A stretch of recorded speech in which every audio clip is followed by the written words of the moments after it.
Que dia é hoje? Hoje é dia de aula de língua portuguesa.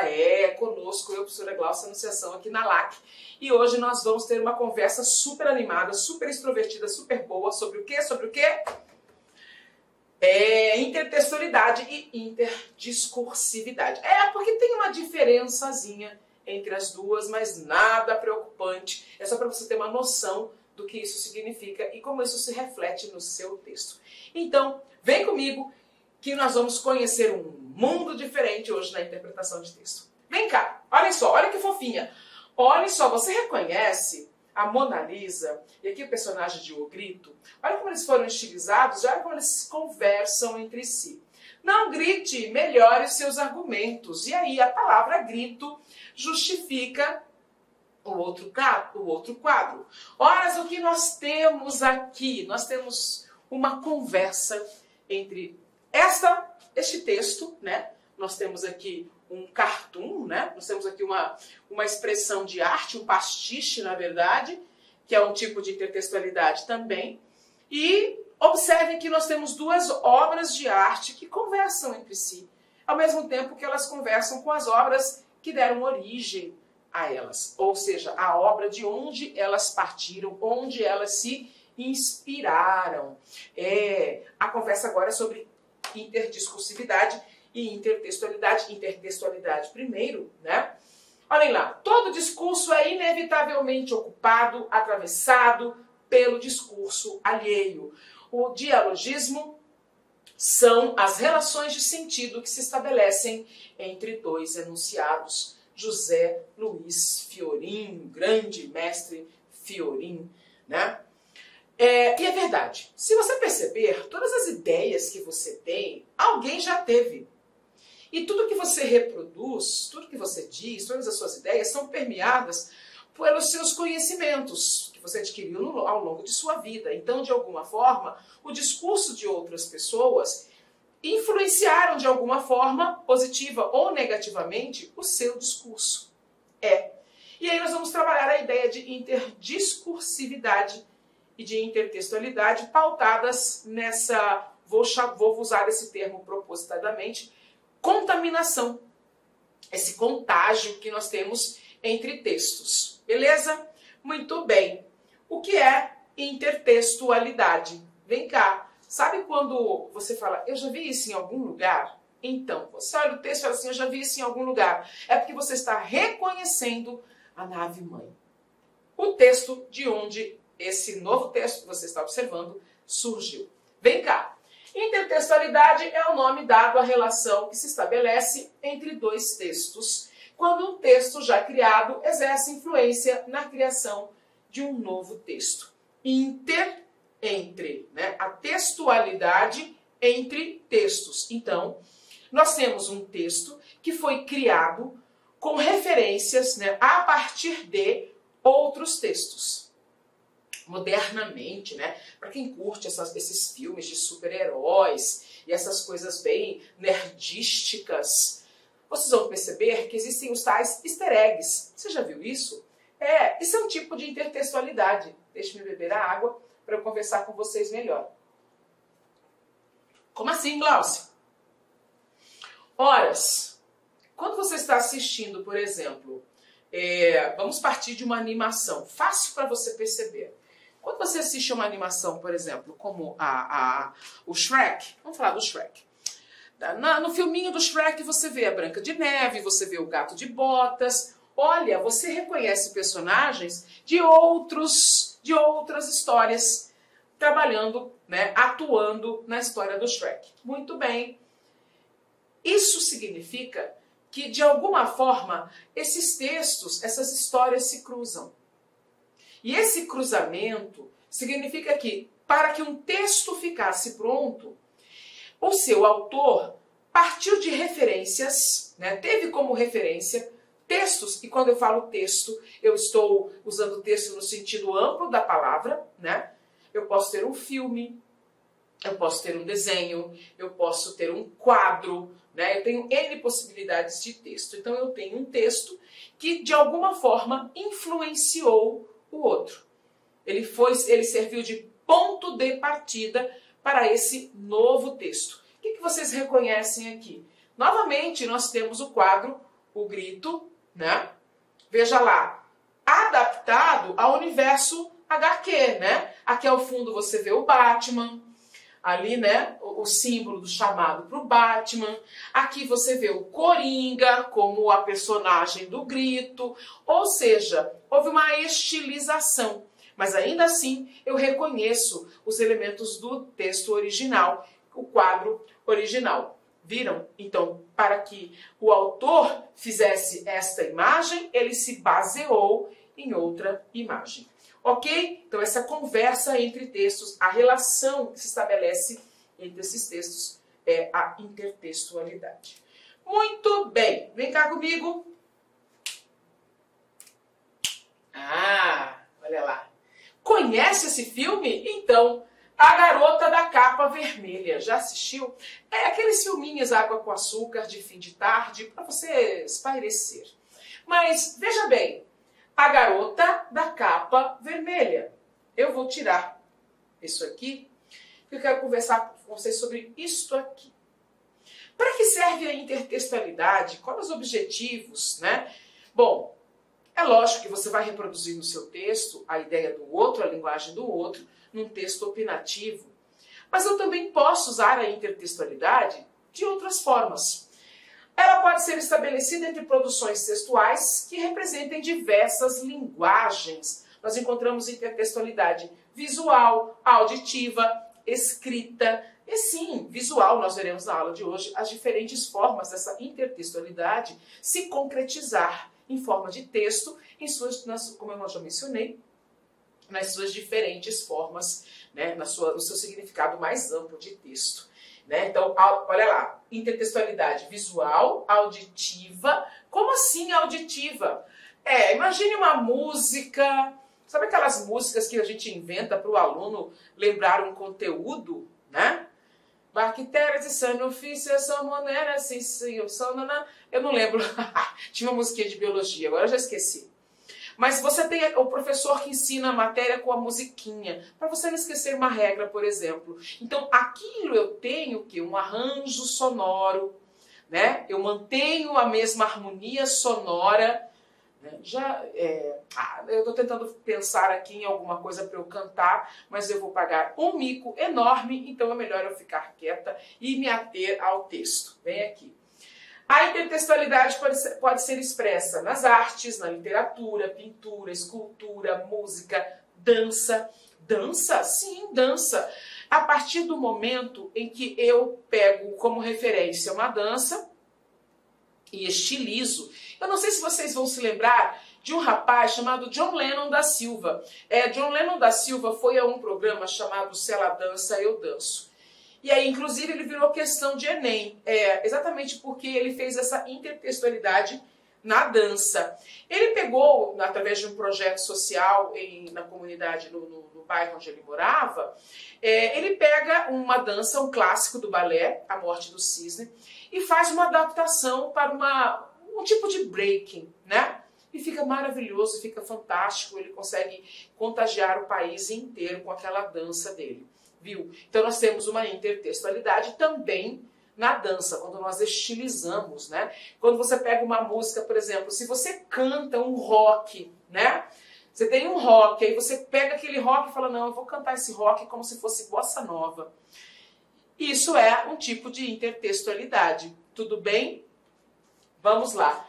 Dança, cinema, sim, nós temos intertextualidade no cinema. Como a gente falou, começando no início da aula, nós falamos dos easter eggs, né? Quando você percebe, por exemplo, naqueles super-heróis, né, DC, Marvel, quando você tem que lembrar do que assistiu num filme para entender o outro. Olha lá, eles conversam entre si, isso é intertextualidade também. Propagandas publicitárias, eu trouxe uma aqui bem legal para vocês, uma propaganda que usa intertextualidade com uma música, ou com uma imagem, ou com uma personagem, né? Programas televisivos, aqui saiu televisivo separado por hífen, porque houve uma desconfiguração, tá? No espaçamento aqui, terminava o televisivo, né? Ao finzinho, aí baixava, saiu desse jeito. Provérbios, charges, entre outros, aí sim, né? eu trago para vocês aqui a imagem do livro, que também é um filme, A Garota da Capa Vermelha. Olha lá, A Garota da Capa Vermelha, esse nome conversa com o quê? Exatamente, Chapeuzinho Vermelho. Então aqui a gente tem algumas referências no filme, né? O filme de uma mocinha, numa aldeia, tem um lobo, só que esse lobo é um lobisomem, tem toda uma trama que não tem muito a ver com o Chapeuzinho Vermelho, a história em si, mas que trouxe da história uma série de elementos, inclusive a ideia da capa vermelha, né? Em vez de chapeuzinho, a capa vermelha, que na verdade é uma capa, né? Aquela do chapeuzinho. E aí na capa nós realmente vemos uma moça de capa vermelha. Muito bem, olhe lá, mais uma vez, acredite na lenda, cuidado com o lobo. Lá tem mais referências, né? Do filme. Muito bem, o que nós temos? Eu preciso que você veja isso. Como eu chamo, então, Glauci, o novo texto e o texto original? O texto que já o texto que já integra a memória coletiva é chamado de hipotexto, ou o texto de partida, né? Nós o temos como uma referência para o novo texto. E o novo texto nós vamos chamar de intertexto, ok? Hipotexto, o texto original, e intertexto, o novo texto. Olhem só que interessante. Capitão Nascimento, tropa de elite. E o Horta de Elite. Vamos analisar esses dois textos. Vejam bem, o Tomatinho, muito parecido com o formato do rosto da personagem do Capitão Nascimento, né? A boina, olha lá, a boina bem parecida. Aqui o Faca na Caveira, aqui a gente tem a marca da empresa, Hortifruti, né? A boininha. Aqui, observe a fonte, né? Das letras daqui da propaganda, iguais às da fonte do nome do filme. Faca na caveira, e aqui é o garfo e a faca no tomate, na frutinha. Viram? Se não for hortifruti, pede para sair. O que nós temos aqui? Olha, nós temos aqui, meninos, uma intertextualidade explícita, não é mesmo? Até a frase atribuída à personagem foi trazida para cá, de forma estilizada, é lógico, mas foi trazida para cá. E aí nós vamos reconhecer os elementos do texto original, né, do hipotexto, colocados no intertexto, a fim de que, repare, qual é o objetivo de nós usarmos a intertextualidade? Eu quero que vocês enxerguem que a intertextualidade vai ser um recurso, vai ser uma estratégia de persuasão. Ela vai gerar, neste caso ele gerou um humor, né? Mas tem um efeito de sentido aqui com relação ao uso dessa intertextualidade. Aumenta a expressividade, inclusive, não é mesmo? E aí nós vamos perceber essa relação entre os dois, texto e hipotexto, né? No aspecto visual. Veja, né? Vocês concordam que aqui eu tenho uma intertextualidade visual, inclusive. Não tem como negar que existe a intertextualidade entre estes dois, o hipotexto, né? E aqui o intertexto. Bom, a outra relação que eu trouxe para vocês aqui, de Canção do Exílio com o hino nacional, neste momento. Olha lá, minha terra tem palmeiras onde canta o sabiá, as aves que aqui gorjeiam, não gorjeiam como lá. Nosso céu tem mais estrelas, nossas várzeas têm mais flores, nossos bosques têm mais vida, nossa vida mais amores. E aí você vai encontrar uma referência à Canção do Exílio no nosso hino nacional, né? Nossos bosques têm mais vida, nossa vida em teu seio mais amores. Conversa exatamente com este trecho da Canção do Exílio, viu? Então não há como negar que não exista, né? Não há como negar a existência, aliás, da relação de intertextualidade entre estes dois textos. Muito bem. dois tipos de intertextualidade. A intertextualidade explícita e a intertextualidade implícita. Aliás, a implícita ela é muito mais difícil porque ela vai exigir muito mais conhecimento. A intertextualidade explícita, como ela é óbvia, né, ela é inegável e normalmente ela advém de um hipotexto, né? Lembra o que é hipotexto? De um hipotexto de conhecimento geral. Veja lá. Ela é facilmente identificada pelo leitor. Não foi à toa que rapidamente identificamos o Tomatinho como Capitão Nascimento naquela imagem, não é? Já a intertextualidade implícita, ela não é facilmente identificada. Ela vai requerer muito mais aqueles easter eggs que a gente vê nos filmes. Podem ser um exemplo de intertextualidade implícita. Ele vai exigir a nossa percepção aguçada daquilo e um conhecimento bem específico, não é mesmo? Olhem lá. Estabelece uma relação direta com o texto-fonte. Bati o olho, eu sei que aquilo vem de um outro texto. Olhem lá. Não estabelece uma relação direta. Você vai ter que estabelecer os pontos entre um e outro. Olhem lá. Apresenta elementos que identificam o texto-fonte, uma personagem, uma frase, um vocabulário, um som, né? Sonoramente, você percebe que há existem artistas hoje em dia que vivem especificamente de fazer paródias ou de fazer versões de outras músicas, principalmente músicas de outros idiomas. Quando você faz a tradução, você também está estabelecendo um tipo de intertextualidade, né? Vem cá. Então lá não apresenta esse elemento, essa identidade tão presente, tão forte. Não exige que haja dedução por parte do leitor. Bati o olho, eu já sei, pronto. Eu não tenho que ficar fazendo inferências, deduções, conjecturas. Eu falo, mas será que tem a ver com aquele filme? Já vamos conversar sobre isso. Tá. E aqui exige que haja uma análise. Não, peraí, será? Mas esse ator aqui, esse comportamento dessa personagem, mas essa frase aqui, será que faz referência? Olhem lá. Apenas apela à compreensão do conteúdo. Então eu olho e falo, nossa, é mesmo, faz referência.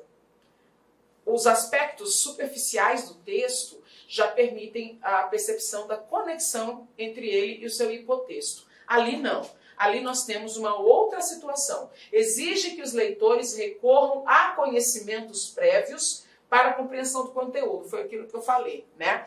Vai ficar mais difícil você perceber, ou eu não deveria usar a palavra difícil, mas vamos falar assim, vai ficar menos óbvia a relação e por ser menos óbvia, ela vai exigir que nós nos dediquemos um pouquinho mais de tempo para poder enxergar essa intertextualidade. Aí eu quero te mostrar o seguinte, veja só, vamos falar de intertextualidade explícita. Aqui nós temos a capa do Abbey Road. Se eu pronunciei errado, me perdoem o inglês, do CD, né, da capa do disco dos Beatles. Eles tiraram essa foto para a capa do LP deles, há mais de 50 anos, se não me falha a memória, tem isso aqui. Aí eu tenho John, Ringo, Paul e... Os amantes dos Beatles me perdoem, esqueci o nome de mais um. John, Paul, Ringo. Meu Deus, só que eu quero lembrar o nome dele agora, não me vem. Você lembrou, né? Você falou aí pra mim, mande vibrações pra professorinha senil lembrar o nome do quarto Beatle. Até o final da aula você tem que lembrar e me falar. Vem cá.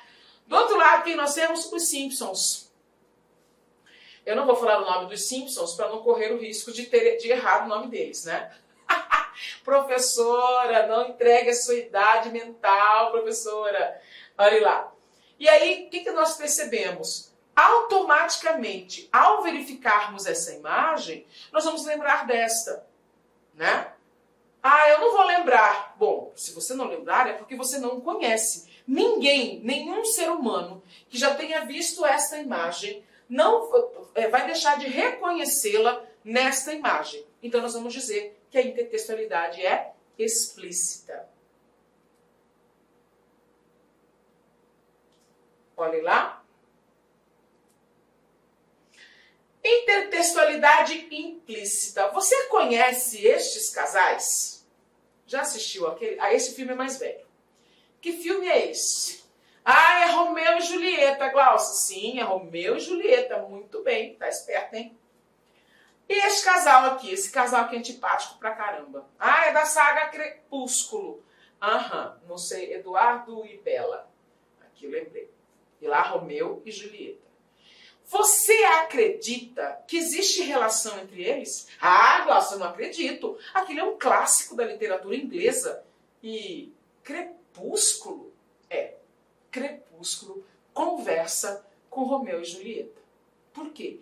Porque eu tenho dois jovens que têm um problema para ficar juntos, né? Que tem uma questão ali com a família, para resolver com a família, que a família se posiciona, viu? Eles têm uma dificuldade para ficar juntos, tem aquela coisa de morrer, vai morrer, não vai morrer, viu? Demorou um pouco mais para nós entendermos a relação, né? Brincadeiras à parte, demorou um pouco mais para nós entendermos a relação que há entre esses dois textos. Então, a relação entre eles, a intertextualidade, não é tão óbvia, tá? Não é tão óbvia. Mas temos sim uma intertextualidade. Essa intertextualidade é implícita, ok? Muito que bem, então nós vamos falar sobre os principais tipos de intertextualidade. E vocês estão vendo aqui atrás de mim o Batatman, né? Mais uma propaganda de uma empresa hortifrutigranjeira que brinca com a intertextualidade para trazer ludicidade, né? Aquela coisa de brincadeira, aquela coisa alegre, né? Para as suas propagandas. Olha que interessante. Ele trouxe para a propaganda a referência ao Batman, Batatman. Com energia ele veio se vingar do vilão da preguiça. A ideia do vilão, a ideia da vingança que a gente encontra no filme Batman. Aqui a natureza tem superpoderes. E aí até o vocabulário contribui para a formação, né? Eu tenho aqui um campo associativo de palavras referentes à ideia de super-herói e tudo mais, né? E ficou fofinho, fala sério. Bom, vamos aos principais tipos de intertextualidade agora. Vamos começar aqui com a citação. O maior inimigo do conhecimento não é a ignorância, mas sim a ilusão do conhecimento. Tá? Então, só sei que nada sei é um princípio, né? Reconhecer que a gente sabe quase nada ou nada é nos tornar mais sábios que quem acha que sabe tudo, né? Então, vejamos. Reparem que aqui eu tenho um texto entre aspas, porque tenta, apesar de ser uma tradução, né, ele não disse isso em português, foi uma tradução, mas isso teria sido dito por ele. São palavras, né, ou é a perspectiva, não muito embora com uma linguagem, com uma simbologia, né, uma construção ali de idioma diferente, mas as palavras são dele, a ideia é dele. E as aspas, vejam bem, as aspas, esse sinal de pontuação é fundamental, né? Nós já vimos a nossa aula de pontuação, vocês vão se lembrar disso, se não vão lá assistir, por favor, né? É fundamental que se usem as aspas para fazer a citação direta. Na citação direta, nós temos a, entre aspas, personagem tendo voz no texto. E aí nós temos duas possibilidades. No texto dissertativo, né, quando nós estamos usando o nosso ponto de vista, expondo o nosso ponto de vista, e aí nós, de repente, vamos trazer para validar o nosso ponto de vista o pensamento de outra pessoa, né, de um filósofo, de um estudioso no assunto, de uma autoridade no assunto, nós vamos trazer para o nosso texto exatamente usando aspas, ou outras estratégias que lá na BNT, né, vocês que tiveram que fazer preparar artigos científicos, né, dissertações de mestrado, de doutorado, vão saber do que eu estou falando.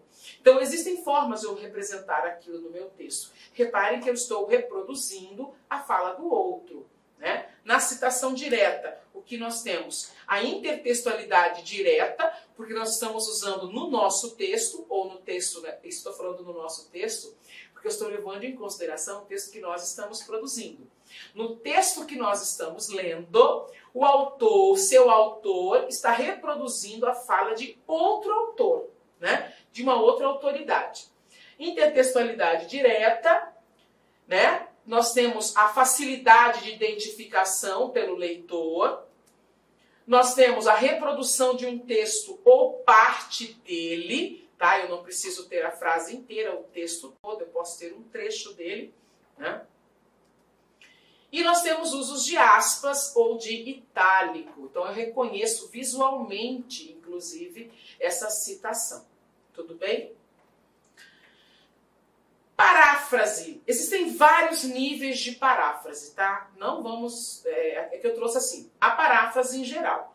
A paráfrase ela pode estar em forma de uma citação indireta. Eu posso pegar, olhem só. O maior inimigo do conhecimento não é a ignorância, mas sim a ilusão do conhecimento. Tá? Palavras de Stephen Hawking. Como é que eu posso fazer isso de outra forma? Com o meu vocabulário. Eu poderia dizer assim...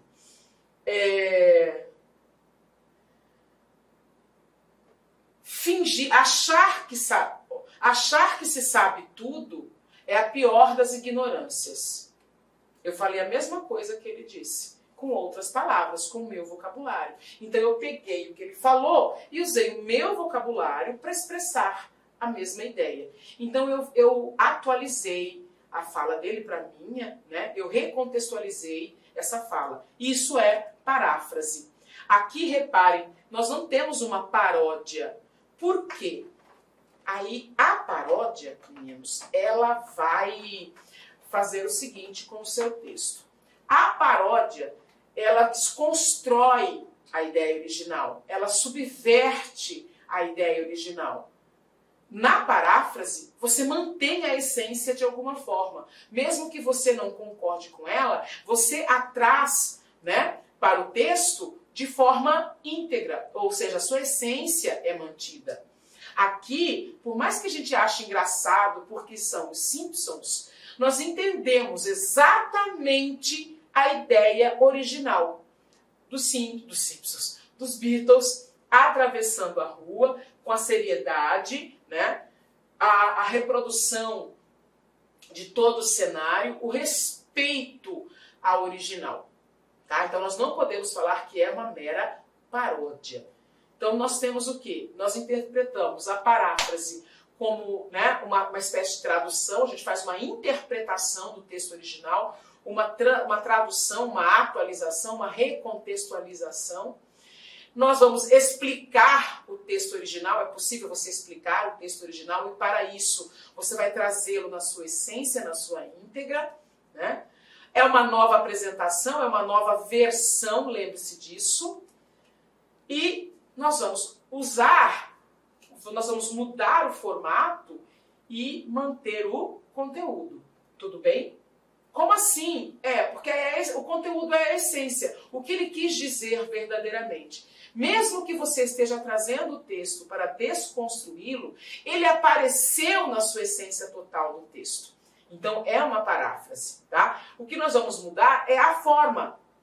Repare que aqui eu não tenho os Beatles, nós temos os Simpsons. Então, a forma mudou, mas a estratégia é a mesma e o objetivo é o mesmo. Simplesmente mostrar essa coisa enigmática dessa travessia. Ok? Olhem lá. O autor visa tornar o novo texto mais inteligível ou sugere um novo enfoque para o seu sentido. Viu isso? Sugerir um novo enfoque, que conversa quando a gente falou sobre tradução ou uma nova versão. Então quando eu traduzo do inglês para o português é um tipo de paráfrase. Muito que bem, quando você traduz do português de um outro idioma para o português, você também está fazendo paráfrase. Por quê? Porque você está pegando aquele texto original e, de alguma forma, você tem que mexer nas palavras dele. Porque tem muitas expressões em inglês que, se nós fizermos uma tradução literal, a gente não consegue o mesmo sentido, né? Viram por que a gente vai manter o conteúdo, mas vai mudar a forma? Exatamente. Isso contrasta com o que nós temos aqui na paródia.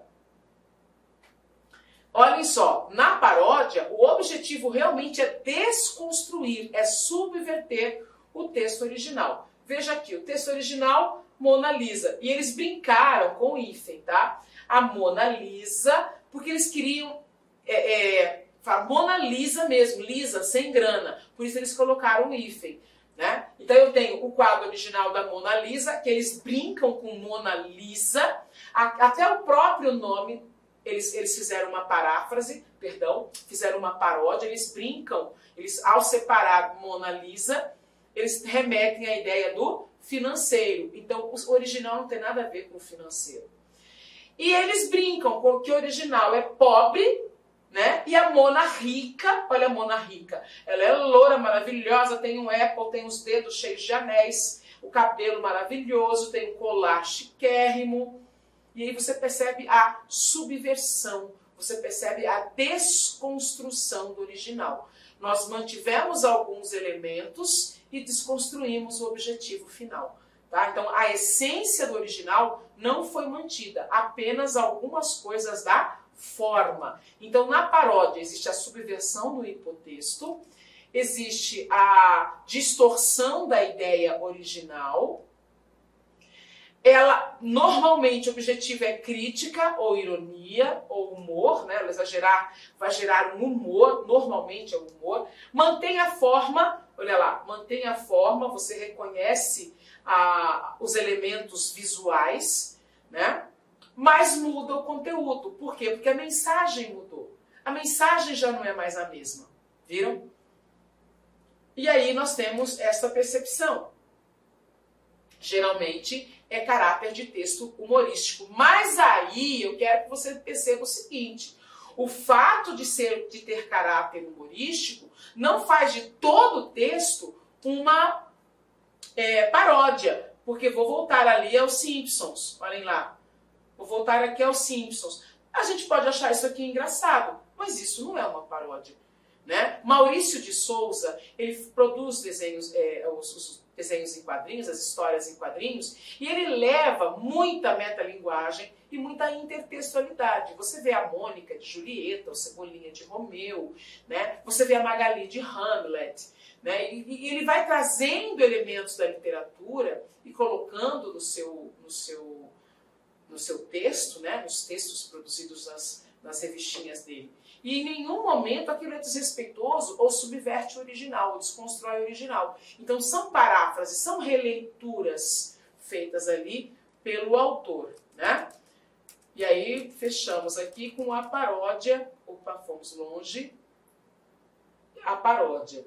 Outro tipo de intertextualidade. Olha essa aqui. Olha essa paródia. Os opostos se distraem e os dispostos se atraem. Lembra daquela da física? Né? Polos iguais se repelem, polos diferentes se atraem. Aí tem a máxima popular, né? Os opostos se atraem. E aqui a gente tem a intertextualidade. Os opostos se distraem, né? Os dispostos se atraem. Repare que o que ele está dizendo aqui não mantém a lógica do original. Então é uma paródia. Tudo bem? Fernando Anitelli.